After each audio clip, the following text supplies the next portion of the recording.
¿Qué derechos han prohibido en este tipo de decreto supremo que se da por lo del coronavirus? Lo que es la libertad de tránsito. Tú has visto que las personas no pueden transitar libremente por la calle siempre y cuando lo hagan, ¿por qué? Para comprar víveres, ¿no? Alimentos de primera necesidad o para hacerse atender, pues, ¿no? Obviamente, muchachos.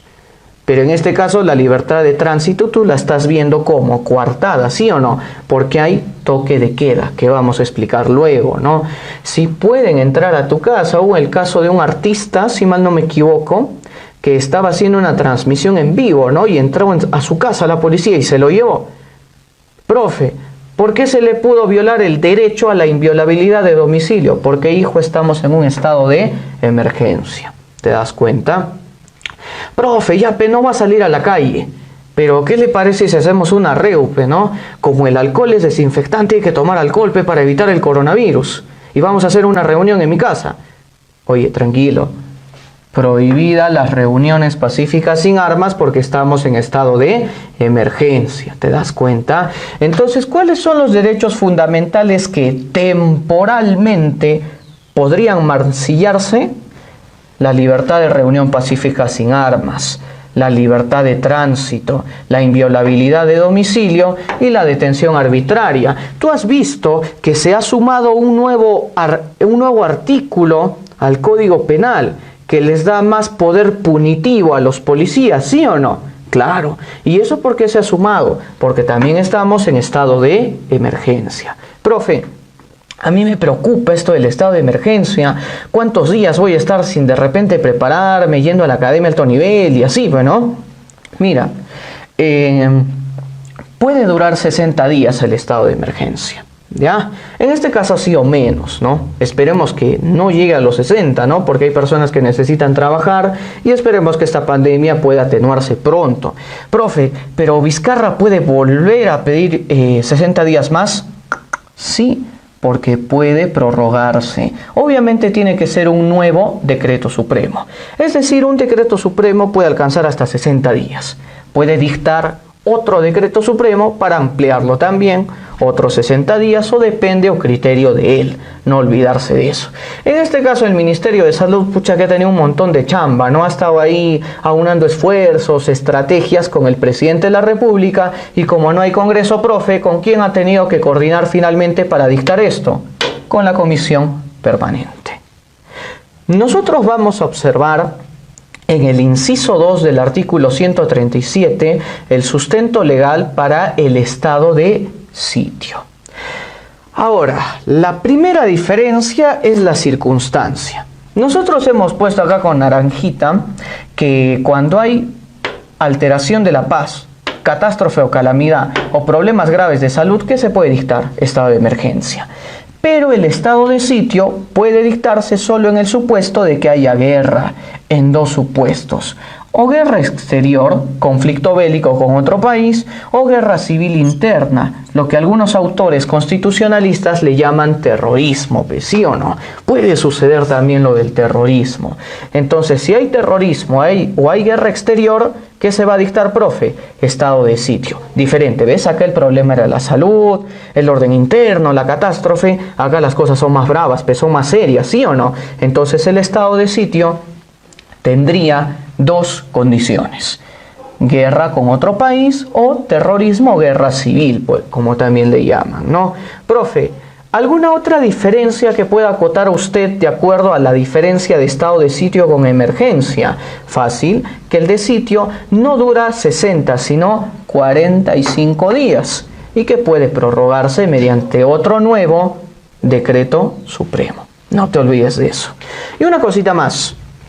Tú has visto que en el estado de emergencia te dicen qué derechos se prohíben, ¿no? ¿Qué derechos se prohíben? Se prohíbe, puede ser que sea la reunión pacífica, el tránsito, inviolabilidad de domicilio, detención arbitraria, ¿no? Pero hay que observar algo acá, hijo. En un estado de sitio se tiene que especificar qué derechos no han sido restringidos.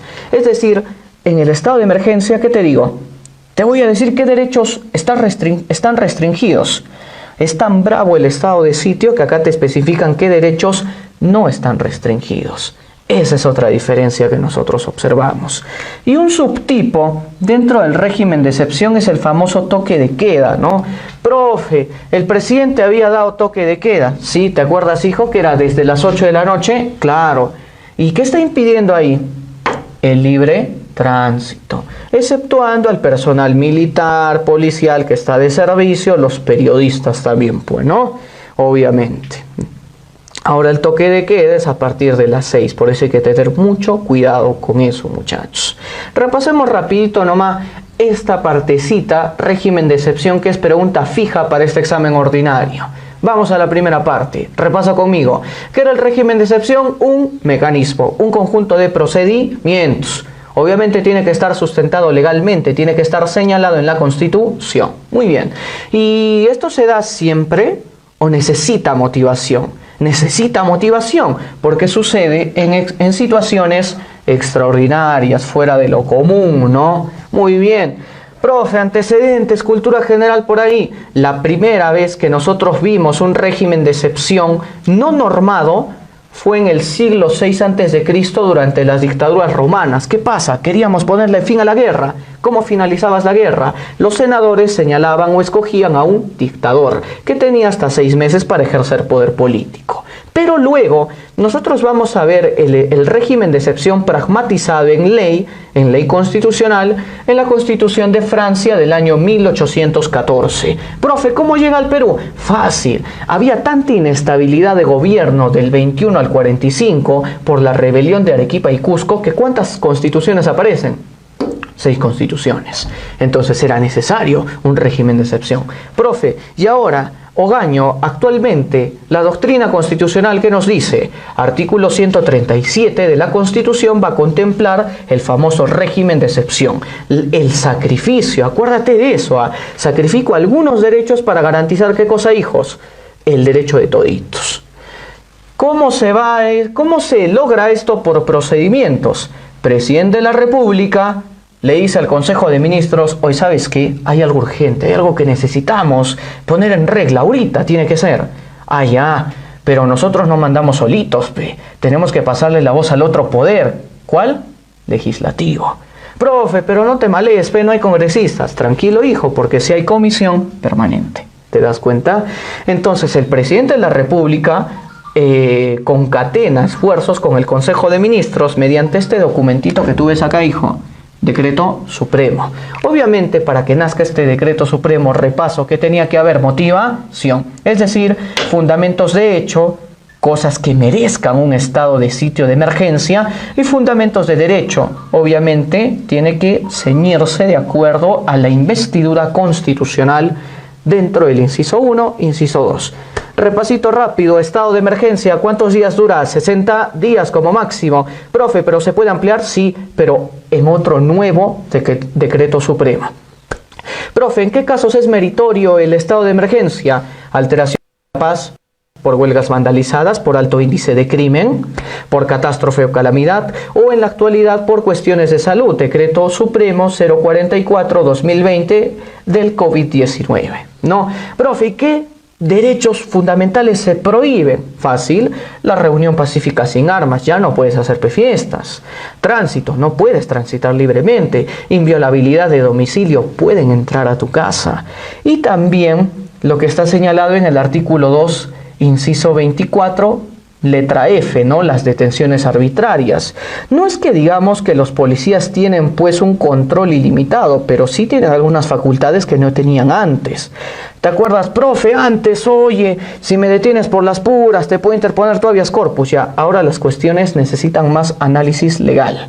Profe, ¿dónde está también el sustento jurídico? En el inciso 9 del artículo 2, que habla de la inviolabilidad de domicilio, en el inciso 11, que habla de la libertad de tránsito, y en el inciso 12, que habla de la reunión pacífica sin armas. ¿Cuánto duraba la emergencia? 60. Bien, continuemos.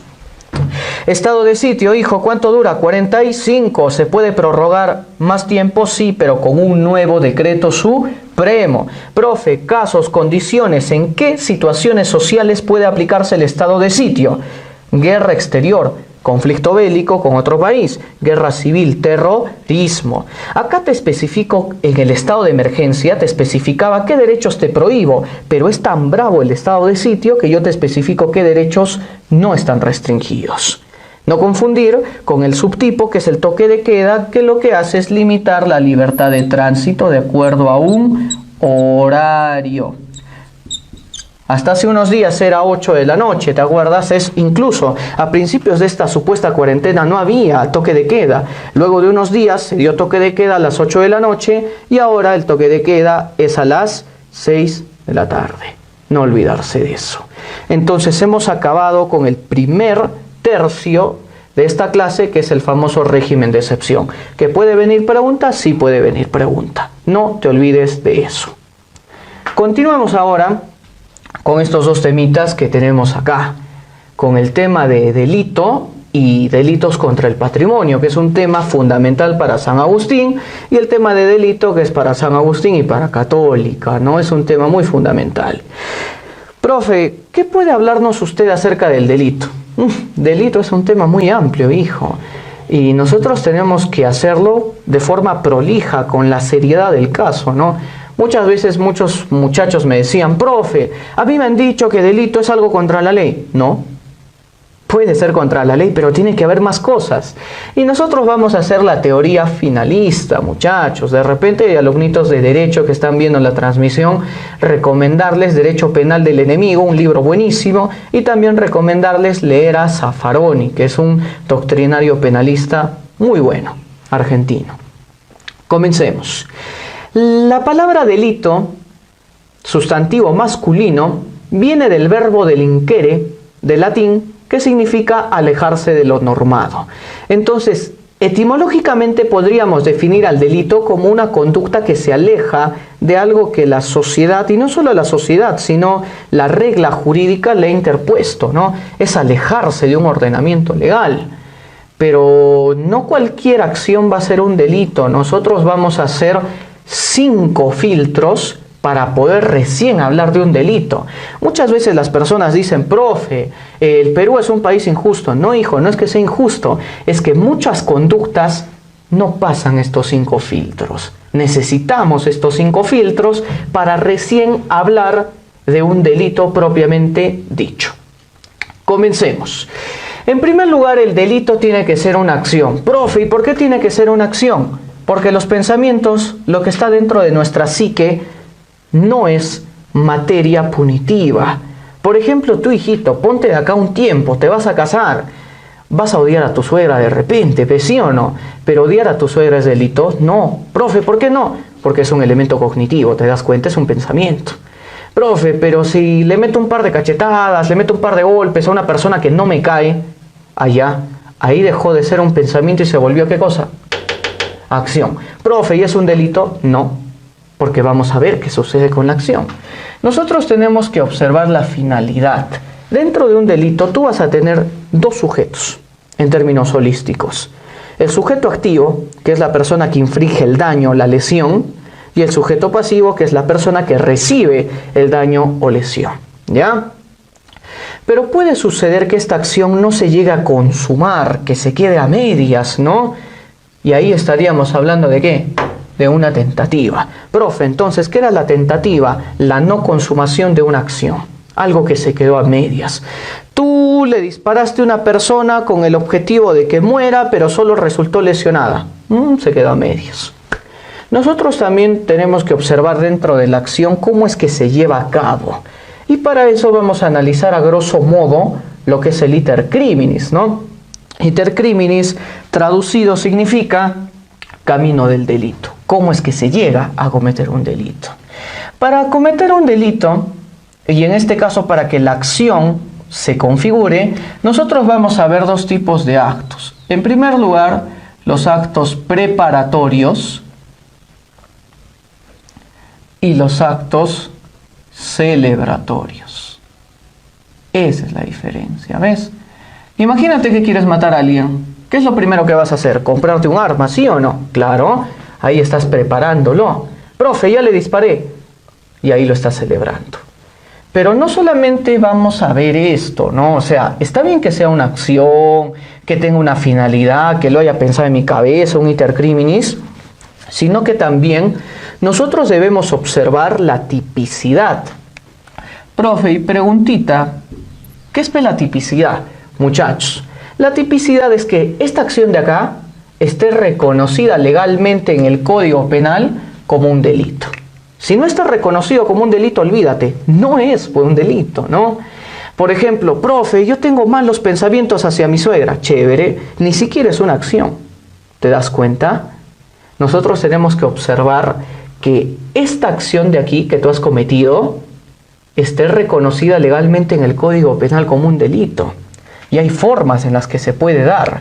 Puede darse mediante el dolo, que es cuando la persona tiene intención de infringir el daño, o cuando hay culpa, donde no hubo intención, sino hubo más bien un descuido.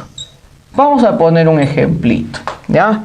Imagínate que tú sabías que cierta persona que no te cae, paréntesis, tu ex paréntesis, estaba justo saliendo de su trabajo y iba a cruzar una pista muy larga, ¿no? Entonces tú agarras tu carro, aceleras y ¡pum!, le metes carro. Pregunta, ¿cómo has cometido este tipo de accionar? ¿Con intención o no con intención? Profe, si ha sido intencional, con dolo. Ponte que no ha sido intencional. ¿Qué sería? Culpa, porque hay un descuido. Y acá vamos a ver dos diferencias. En primer lugar, vemos la imprudencia. Y en segundo lugar, vamos a ver la impericia. ¿Qué, profe? ¿Son sinónimos? No, hijito. De acá a un tiempo también vamos a hacer verbal y vas a ver que hay mucha diferencia en dos palabritas. Hay un montón de contexto ahí. Mira, la imprudencia es cuando cualquier persona común, corriente, civil, como le quieras llamar, por descuido ha cometido algo. Por ejemplo, imagínate lo siguiente, conduces en estado etílico, no eras consciente de tus actos, estás manejando tu carro, vas a chocar con un poste, el poste colapsa, se derrumba y cae encima de tu suegra. Profe, doble premio, ¿no? ¿Cómo que doble premio? ¿Qué es lo que sucede aquí? Tú has cometido imprudencia. ¿Por qué? Porque no tenías la intención de matarla a la suegra, pero has chocado y has generado un daño. ¿Te das cuenta? Ahí no hay intención, hay un descuido de tu parte por manejar en estado etílico. Profe, y la impericia, un médico que siguiendo los protocolos dentro de una cirugía comete muerte, negligencia médica, no estaría sindicado como dolosa su conducta, ¿no? Porque él no tenía la intención de matar a su paciente, pues hijo, sino que cometió un descuido. Y como es un profesional, no una persona cualquiera o civil, no cometió imprudencia. Profe, ¿qué ha cometido? Impericia. Y esa sería la diferencia. Entonces ya, tu acción está acá. ¿Es típica? Ya. Pero hay que ver la antijuricidad. ¿Qué es la antijuricidad? Mira, todos nosotros tenemos derechos, hijos. Pero ese es un término común, coloquial, ¿no? Tus derechos son reconocidos bajo la ley penal como bienes jurídicos. Tu vida, tu cuerpo, tu libertad sexual, todo, ¿te das cuenta? Entonces la antijuricidad determina que debe haber la intención, bueno, no solo la intención, sino que se tiene que lesionar el bien jurídico o eliminar un bien jurídico. No es que cualquier cosa pueda ser materia de ofensa, ¿no? Por ejemplo, le insultaste a una persona. Profe, ¿puedes querellar? Sí, está bien. Profe, eso sí sería lesionar un bien jurídico, que es su honor, su dignidad. Claro, hijo, te apoyo. Pero imagínate que miras feo a una persona y esa persona te quiere iniciar un proceso penal. ¿Puede o no puede? No, porque no ha lesionado significativamente el bien jurídico, que es tu tranquilidad, tu honor, tu dignidad, y tampoco lo ha eliminado. Pero si hay situaciones donde se lesionan y se eliminan. Por ejemplo, imagínate que alguien en la calle te agarra a puñetes, te deja más de 10 días de descanso médico. ¿Qué configura? Lesiones graves, ¿sí o no? Entonces ahí está lesionando un bien jurídico que es tu cuerpo. Profe, si me dispara y me mata, ahí está eliminando el bien jurídico tutelado que es la vida. ¿Te das cuenta? Hay ausencia de justificación. No que hay legítima defensa, que fuerza física irresistible, no. Significa que ha lesionado y ha eliminado algo que tú tenías protegido por el Estado, ¿no? Que es tu bien jurídico, que puede ser el cuerpo y la salud, la tranquilidad pública, la tranquilidad, la paz, la fe pública, etcétera, ¿no? Control, la culpabilidad. Ahora nos vamos a centrar en este sujeto que tenemos acá, hijito. El sujeto activo, el delincuente, el supuesto criminal, ¿no? Nosotros tenemos que observar la imputabilidad. Profe, ¿qué ha dicho? La imputabilidad. Profe, ¿y eso qué significa? Eso significa que nosotros debemos observar que la persona que cometió el delito responda penalmente por lo que ha hecho, pues, ¿no? Obviamente, ¿quiénes son inimputables o no responden penalmente por lo que han hecho? Los menores de 18 años. Ellos no van a ser juzgados con el Código Penal, sino que van a ser juzgados con el Código del Niño y el Adolescente. Cosa muy diferente, ¿ves? Personas que tengan grave alteración de la conciencia, toxicomaníacos, drogadictos, para decirlo más criollamente, personas con problemas con la bebida, ¿no? Problemas etílicos por ahí, adicción por el alcohol, alcoholismo, personas con enfermedad mental grave o con retraso mental son inimputables, ¿no? Aquí se configuran muchos tipos. El homicidio por emoción violenta puede ser materia de análisis, pero ya lo vamos a ver en otra clase. Continuemos. Entonces, mira, personas menores de 18 años o con grave afectación a nivel de la conciencia son inimputables, no responden legalmente por lo que han hecho, ¿no? Por ejemplo, vamos a poner un caso que te ha puesto tú, ¿te acuerdas? Profe, yo recuerdo que cuando se inició estos movimientos feministas allá en los albores del año 2016-17, sucedió pues noticias de mujeres maltratadas. Nosotros vimos un caso lamentable de una mujer arrastrada por los cabellos por su pareja y curiosamente el sistema jurídico de nuestro país no generó ninguna sentencia condenatoria a tal persona, ¿no? Profe, el sistema no funciona. No, hijo, no es que el sistema no funcione, es que hay algunas cosas que debemos analizar. Por ejemplo, mira, ¿qué hizo el abogado penalista de este señor en este caso? Dijo lo siguiente: bueno, a mi patrocinado se le está acusando de tentativa de feminicidio. Y arrastrar por los cabellos a una mujer no genera peligro tan significativo para hablar de feminicidio. Claro, pues hijo, eso está bien. La defensa ha actuado de forma correcta bajo el amparo de la ley. Pero hay una cosita más. Profe, yo recuerdo que este tipo estaba totalmente desnudo y en su desnudez le llegaba altamente lo que pasaba a su alrededor. Ya. Puede haber consumido estupefacientes y alcohol y eso que ha generado una grave alteración de la conciencia. Entonces no responde penalmente por lo que ha hecho. Profe, pero es una acción. Sí. Profe, pero si está reconocida las lesiones graves, el maltrato a la mujer. Sí. Profe, si ha lesionado un bien jurídico. Sí. Pero no pasa el cuarto control porque la persona no es imputable. ¿Te das cuenta? Entonces hay que tener mucho cuidado con eso. Si tú estás viendo ya esta clasecita, te das cuenta que no cualquier cosa es un delito. Pues hijo, tenemos que hacer una mini teoría del delito para entenderlo bien. Hablemos de algo. Profe, ¿por qué son imputables los mayores de 18 años? Porque tienen capacidad de ejercicio.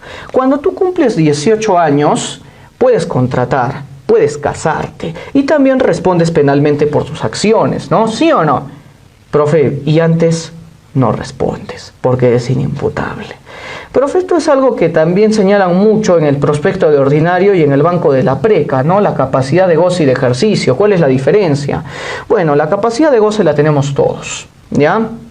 Desde el momento que naces. Y es más, hay algunos constitucionalistas que determinan que la capacidad de goce está contemplada dentro del vientre materno, puesto que el aborto es punible dentro de nuestra legislación, ¿no? Hay muchas teorías y recomiendo leer libros en derecho constitucional. Entonces, la capacidad de goce la tienes desde pequeño. Es la capacidad de que te protejan a ti tus derechos. Es por eso que un menor tiene derecho a pedir, ¿qué? Pensión de alimentos. Profe, pero él no va al juzgado, obviamente, porque su representación legal material, ¿quién la haría? Pues su mamá o la persona encargada, su tutor legal, ¿sí o no? Pero recién en los 18 años se llega al umbral de la capacidad de ejercicio. Es decir, tú ya respondes por lo que haces y puedes contratar o celebrar algunos contratos, como por ejemplo el matrimonio, también llamada sociedad de gananciales. Finalmente, la punibilidad. Toda esta conducta típica, antijurídica y culpable tiene que ser reprochable, es decir, el sistema legal tiene que dar una pena de cárcel. ¿Cuántas veces tú has escuchado? Dieron pena privativa de tal, pena suspendida de tal y prisión preventiva. Profe, yo tengo un poquito de problemas en esos tres conceptos.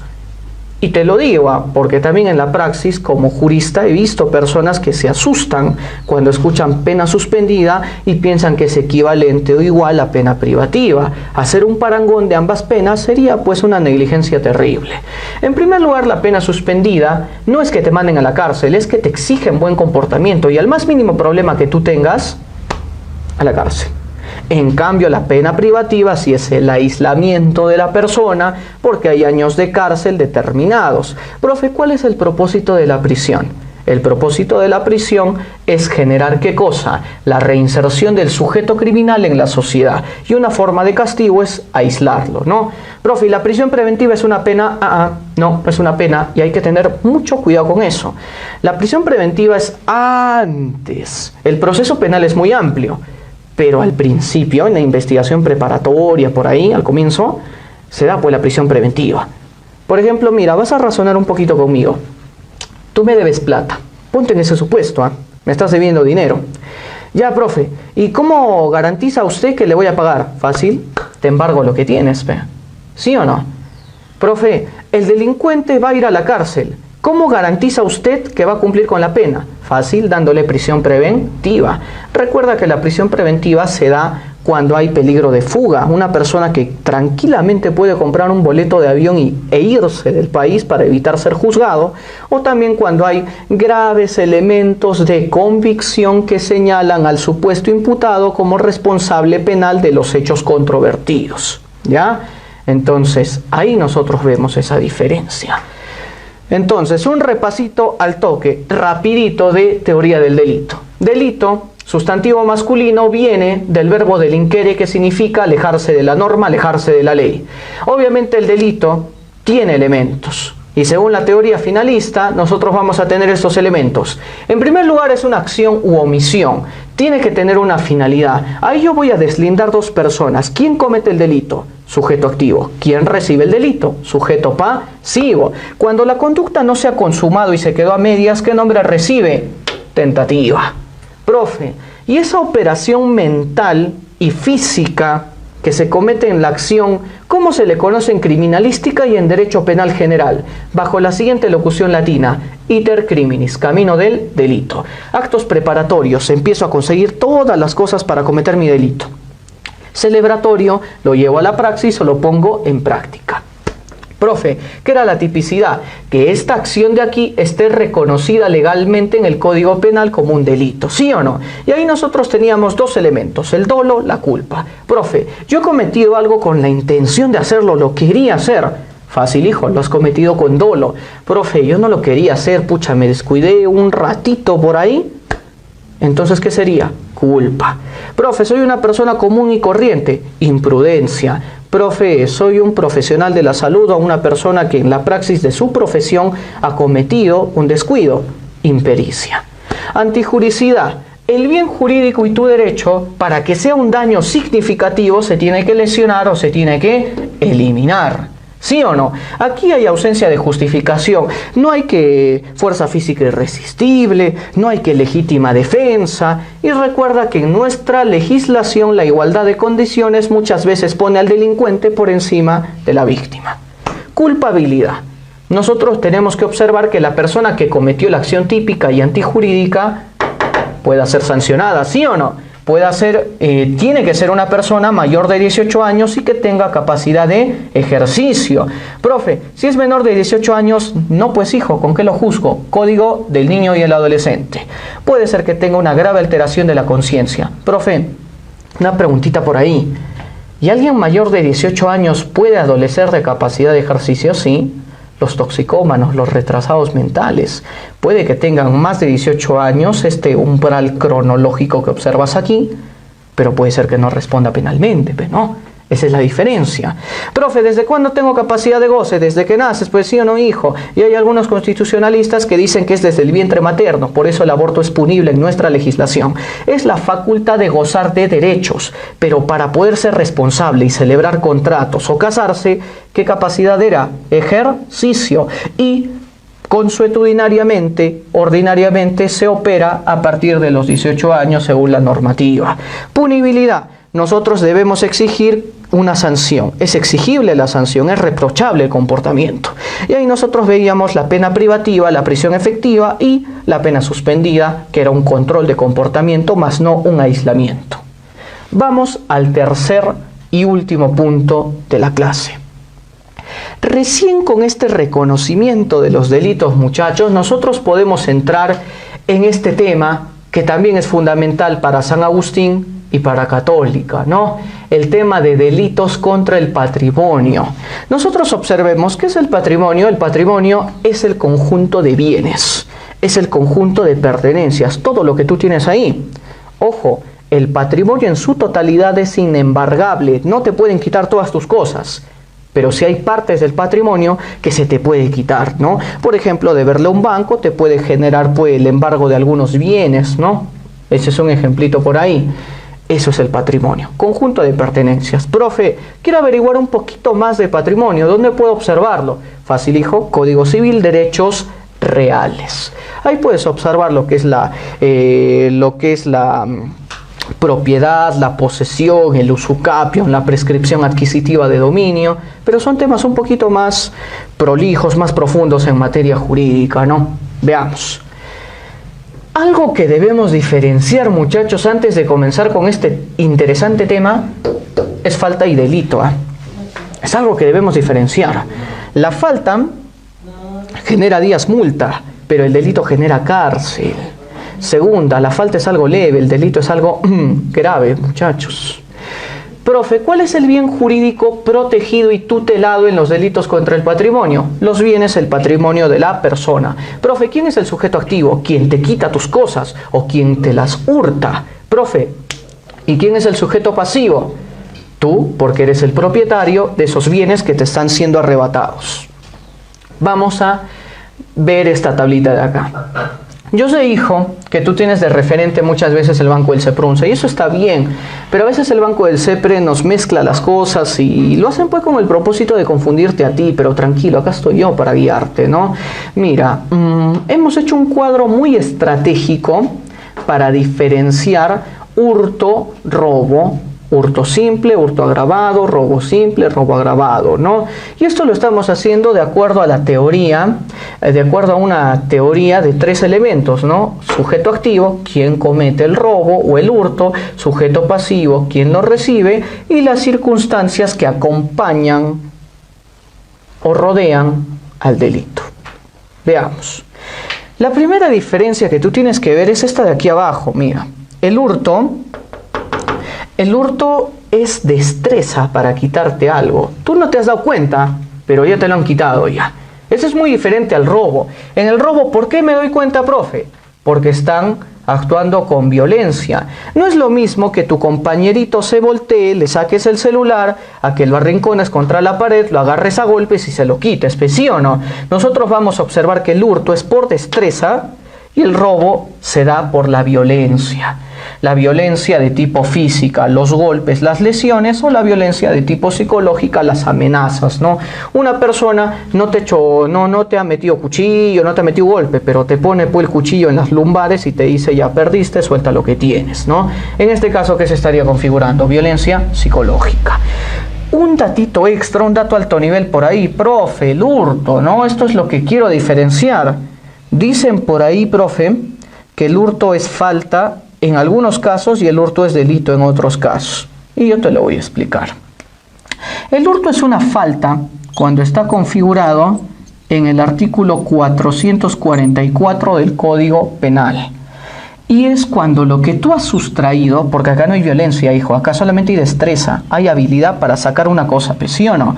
Es menor, lo que tú has hurtado va a ser menor a una remuneración mínima vital. 930 en este caso, ¿no? Muy bien. Profe, ¿y cuánto es delito el hurto? Cuando lo que has hurtado es mayor o igual a una remuneración mínima vital. No te vas a olvidar de esa diferencia, alumnito. Entonces, el hurto es falta, no es meritorio cárcel, porque te van a poner 10 multa por ahí, cuando lo que tú has sacado es menor a 930 soles. O en otras palabritas, una remuneración mínima vital. Profe, pero si lo que yo he sustraído es algo de cuantía bastante considerable, mayor a una remuneración mínima vital, ya, hijo, te fregaste, porque acá ya no es falta, ahora es delito. Y eso está configurado en el artículo 185 y 186 del Código Penal. Listo. Vamos ahora. En primer lugar, observemos el hurto simple. Tú escuchas hurto y al toque, ¿con qué lo relacionas, hijo? Con destreza, ¿sí o no? Profe, amparo jurídico, artículo 185 Código Penal, sujeto activo. Profe, ¿quién es sujeto activo? ¿Quién comete? Profe, una sola persona ha sacado algo, ¿ya? Un sujeto activo. ¿Qué se configura? Hurto simple. Profe, ¿y cuándo sería hurto agravado en el plano, ¿no?, del sujeto activo? Cuando hay 2 o más personas participando. Imagínate tú que estás ahorita con el celular, con la computadora ahí cerca. Lo siguiente, ¿no? Alguien te distrae y otra persona te ha sacado la billetera. Acá hay 2 personas participando, pues, ¿sí o no? Hay una que te está distrayendo y hay otra que te está sacando el bien, sin que tú te des cuenta. Entonces ahí vemos una participación de 2 o más personas. Y ya no sería hurto simple. ¿Qué sería? Hurto agravado. Amparo legal, artículo 186 del Código Penal. Sujeto pasivo. Vamos a ver quién es la persona que sufre esta afectación al patrimonio. Por ejemplo, en el hurto simple, la persona que recibió la lesión de su bien jurídico, que es la propiedad, es alguien no vulnerable.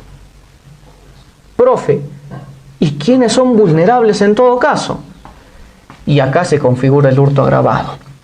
Si tú le quitas una pertenencia a una persona que sea menor de 18 años, que sufra de alguna discapacidad, silla de ruedas o alguna discapacidad mental, un adulto mayor, un anciano, o una mujer que está esperando un bebé, una mujer gestante, ¿no? En este caso, estas 4 personas que aparecen aquí, menor de 18 años, persona con discapacidad física, mental, adulto mayor o gestante, son personas vulnerables. Por lo tanto, cuando tú le quitas algo a una persona que encaja en estos 4 tipos, ¿qué se ha configurado? El hurto agravado. Muy bien. Ahora analicemos las circunstancias. Las circunstancias en el hurto simple no son agravantes, no se observan circunstancias y la pena que se evalúa es de 1 a 3 años de prisión efectiva. Hurto agravado, ¿ya? En el hurto agravado las circunstancias son un poquito más bravas, ¿no? Porque nosotros observamos lo siguiente: durante horas de la noche. Profe, y ahí hay un vacío legal, me parece, profe, porque el Código Penal no determina cuál es el lapso de tiempo de horas de la noche. Hijo, la doctrina es fuente del derecho. Y la doctrina penal nos dice que la noche se configura desde las 7 p.m. hasta las 5 a.m. ¿Por qué? Porque la oscuridad facilita la consumación de estos actos antijurídicos punibles, típicos, etc. Durante una catástrofe o calamidad, imagínate lo siguiente. Hay un terremoto, Dios no quiera, ¿no? Hay un terremoto y justo tú estabas caminando pues por esta calle Mercaderes, yendo pues para la Plaza de Armas, ¿no? Y justo ves que se rompe un estante y se cae un microondas. Y tú dices, pucha, justo necesitaba un microondas para mi casa, ¿no? Para cocinar en esta cuarentena. Ah, cuidado. Tú no has roto la vitrina, pues sí o no, pero te has aprovechado de ese terremoto para saquear o para sacar cosas. Entonces, ¿qué se configura? Hurto agravado. O también, la tercera circunstancia es cuando lo que sustraes forma parte de la bolsa de viaje del viajero, del turista. Pongamos un caso, 1 de la tarde. Profe, no es de noche. No hay circunstancia de catástrofe tampoco. Ponte que un turista de unos 20 años, y tú has visto que los turistas son confiados, ¿no? Se pone una cámara profesional justo al costado del pantalón, pues, ¿no? Ahí. Profe, el turista está tan entretenido con su música que yo he visto que un ladrón le ha sacado la cámara y se ha ido. ¿Qué se configura? Profe, para mi razonamiento debe ser hurto simple. ¿Por qué? Porque el turista no es una persona vulnerable, porque no fue durante horas de la noche y porque ha sido una sola persona. Cuidado, hijo, forma parte de la bolsa de viaje, por lo tanto se ha vuelto hurto agravado. Y la pena es de 3 a 6 años de cárcel. Vamos al siguiente supuesto. Vamos acá a lo del robo. Y en el robo nosotros hemos visto que no hay habilidad o maña para sacar las cosas, sino que hay, ¿qué cosa? Violencia. Violencia física, golpes, psicológica, amenazas. ¿Ya? Profe, primer control, hablemos del sujeto activo. Robo simple. Robo simple. ¿Cuándo sería robo simple en sujeto activo? Cuando lo comete una sola persona, no el señor, señora por la calle que te amedrenta y te quita tus cosas. Uno solito, no actuado en banda. Eso sería robo simple. Sustento legal, artículo 188 del Código Penal. Robo agravado. El robo agravado es muy diferente, ¿no? Porque acá nosotros vamos a ver la participación de 2 o más personas. Uno te está cuadrando, el otro te bolsiquea y puede ser que uno más esté de campana por ahí, pero ahí hay 2 o más. Entonces ya no es robo simple, ¿qué sería? Agravado. Siguiente control, sujeto pasivo. En el robo simple, nosotros observamos que la persona que sufre el daño a sus patrimonios es alguien no vulnerable. Profe, ¿y quiénes sí son vulnerables? Y se repite lo mismo de aquí. ¿Qué pasa si tú le robas a un menor de 18 años? Robo agravado. A una persona con discapacidad física mental, robo agravado. A un adulto mayor, a un anciano, robo agravado. A una mujer que está esperando un bebé, robo agravado. ¿Te das cuenta? Y en todo lo demás, lo que no está aquí señalado como vulnerable sería robo simple. Y finalmente las circunstancias. En el robo simple no se observan circunstancias que acompañen al hecho delictivo y la pena efectiva es de 3 a 8 años, dependiendo de la situación. Recuerda que el derecho penal es bien subjetivo, ¿no? Nosotros necesitamos analizar la escena del crimen, el móvil, son full cosas. En cambio, en el robo agravado, profe, ¿qué circunstancias yo voy a encontrar? La primera, durante horas de la noche. A mano armada, una persona que va con una pistola a amedrentarte, no solo a golpes, sino con la pistola, en un inmueble habitado, ¿no? Imagínate pues que el ladrón está forzando la chapa, está ahí rompiendo la chapa, rompiendo la luna, está metiendo pata de cabra. Eso ya lo configura como agravado, pero más agravado sería si es que dentro de la casa donde está intentando sacar todo, hay personas. Inmueble habitado. Fingiendo ser autoridad del Estado, ¿no? Cuando una persona finge ser autoridad para quitarte algún bien. Y hay algo más fuerte, ¿no? ¿Qué pasa si producto de esta violencia física o psicológica la persona produce la muerte del sujeto pasivo? ¿Qué se configura? Cadena perpetua. Y en los otros casos sería de 12 a 20 años de cárcel. Entonces, repasemos al toque nomás. Diferencia entre falta y delito. La falta genera días multa, el delito genera pena privativa. Muy bien, delitos contra el patrimonio, tema importante. El patrimonio, ¿qué era? Conjunto de pertenencias. Hijo, hija, que estás viendo la transmisión, ¿te pueden quitar todas tus cosas? No, el patrimonio en su totalidad es inembargable, pero sí te pueden quitar algunas cositas, ¿no? ¿Cuál es el bien jurídico protegido? Las pertenencias, el patrimonio. ¿Quién es el sujeto activo? Quien te está quitando tus cosas o por destreza o por violencia. Profe, ¿quién es el sujeto pasivo? Tú que has recibido el daño, lesión o afectación a tu bien jurídico. Profe, primera diferencia, en el hurto hay violencia, destreza. El hurto puede ser falta cuando lo que tú has sustraído es menor a 9.30, menor a una remuneración mínima vital. Oye, pero si lo que tú has sustraído es mayor en su cuantía, en lo que significa monetariamente, es mayor o igual a una remuneración mínima vital, te fregaste porque configura como delito. Cuando es falta el hurto, ¿dónde estaría reconocido? artículo 444 del Código Penal.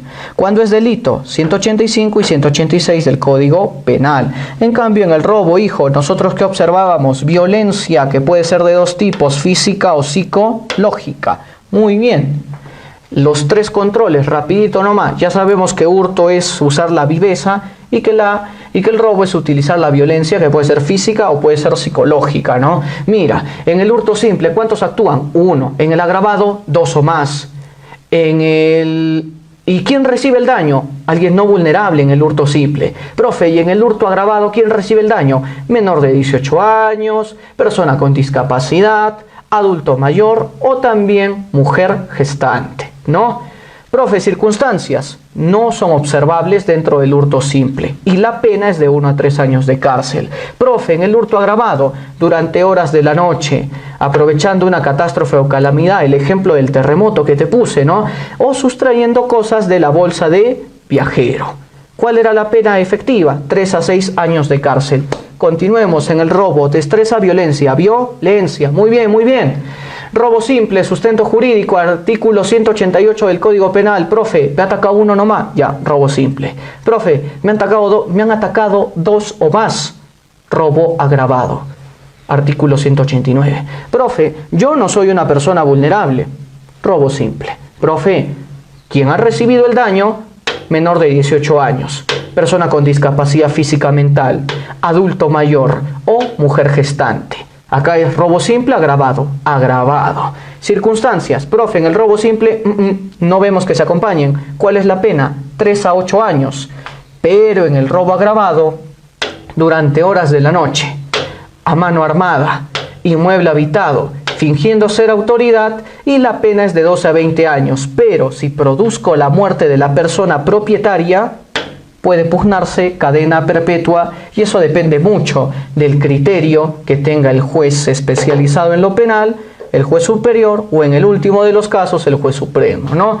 Listo, muchachos. Entonces muchachos, hemos observado 3 partes importantes para este examen San Agustín, para ordinario, también para católica y, ¿por qué no?, para personas que están estudiando la hermosa carrera del derecho o personas que quieren ampliar un poco más de cultura general y conocer cuáles son sus derechos.